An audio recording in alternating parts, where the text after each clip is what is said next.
يا ترى ممكن من شكل الأكلة أو اسمها نقدر نقيم البشر؟ عموما الأكلة دي معمولة مخصوص، تحية مني لليوتيوب. مساء الخير حبايبي، يا رب تكونوا بخير.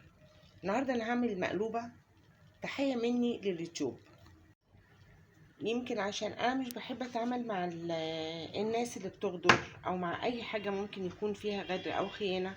فلما غدر بيا اليوتيوب شايل لي أكتر من 60 مشترك. أول مشتركين بيحذفوا نفسهم بعد ما بيدخلوا ويطلبوا مني أشترك عندهم، وهم يشتركوا عندي 60 مشترك. المهم عرفت إن اليوتيوب عندنا البتنجان هنقطعه طوليا، عندنا رز مصري. المقلوبة دايما بتتعمل هي بالرز المصري مش بالرز البسمتي، لأن من زمان يعني من قديم الأزل المقلوبة بيتعمل بيها رز مصري. الرز البسمتي ده مع التطور الحديث، الرز المصري بيمسك. هقطع البتنجان بقى، وهحتاج قطاية، هحتاج قرفة،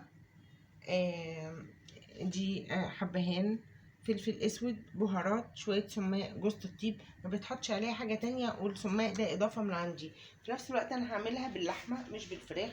انا سلقه اللحمه اهي بتغلي، وهحط زيت هنا وابتدي اشتغل.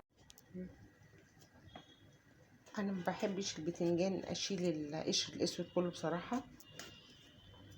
القشر الاسود ده بيبقى فيه قيمه غذائيه جميله، فلما نسيب منها يعني انا سايبه قطع صغيره، الاولاد بيبقى صحي ليهم.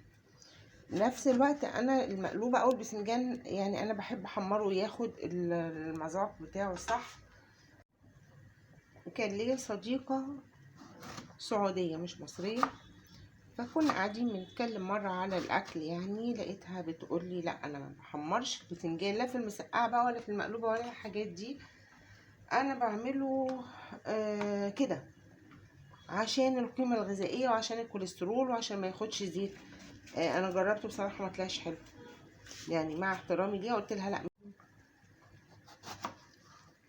فالحاجه بقى يعني بحب الحاجه تاخد بس كده ايه الشكل بتاعها الصح.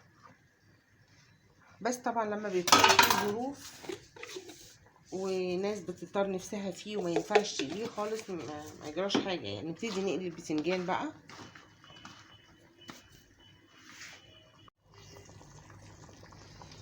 بسم الله.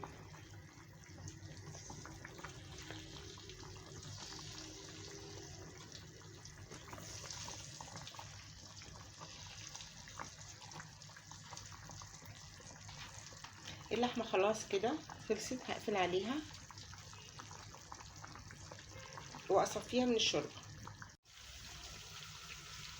قبل ما نحمر البتنجان بقى انا هعمل ايه؟ هحط على الرز التوابل بتاعته اللي هي الفلفل الاسود والبهارات والسماق اللي هو ده اضافه من عندي، والجوز الطيب والقرفه.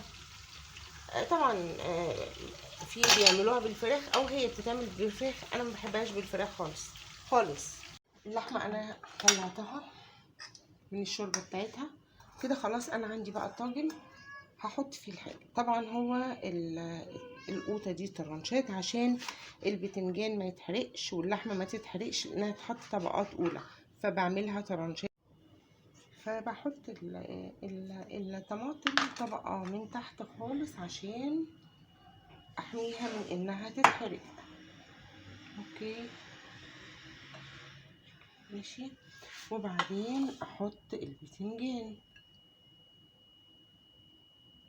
بغطي الفراغات خالص.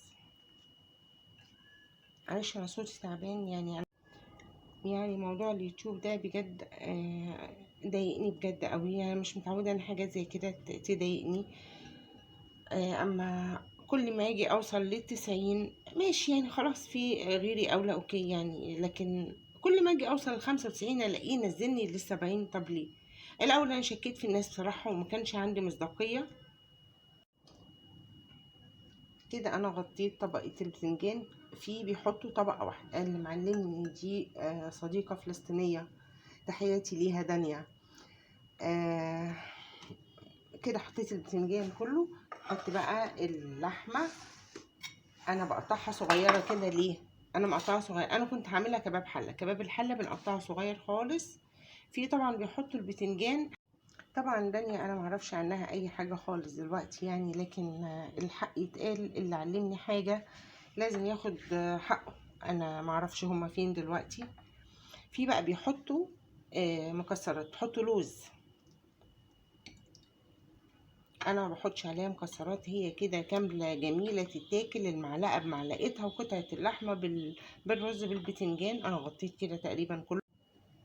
ده الصوص اللي انا كنت طالع مكان ما فضيت اللحمه فيه. وبقلب بقى ايه الرز كله. دي التوابل، ما بتحطش عليه بقى لا كاري ولا كركم ولا زعفران ونغير اللون، لا لا. كبسه ما بتعملش فيها كده، غير اكتر من كده لا. يمكن انا حاطه السماق من عندي بس كده، وبسقيه بالشوربه. وخلصت كده بسقيه بقى بالشوربه.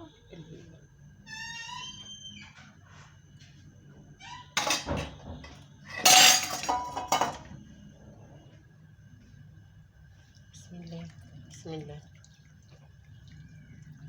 وما بتاخدش ربع ساعه سوا ونشوفها. هي خلصت. عايزه اقلبها بقى، هي سخنه. هي لو انا قلبتها وطلعت مفكوكه هتتريقوا عليا ولا هتسامحوني؟ اجرب. ده الشكل النهائي بتاعها. بصوا بقى، لما بقول عشان لما حاجه تتحرق من تحت ما يتحرقش اللحمه او البتنجان الباذنجان، فالقوطه تحت هي اللي اخدت اللون ده. انا هشيل الغطا واتكل على الله. بسم الله. الحمد لله ما فكتش مني. ده بقى ميزه الرز المصري.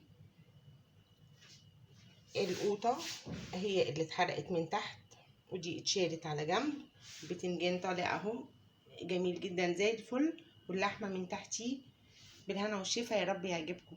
اشوفكم في فيديوهات تانية ان شاء الله، وربنا يحميكم. باي باي.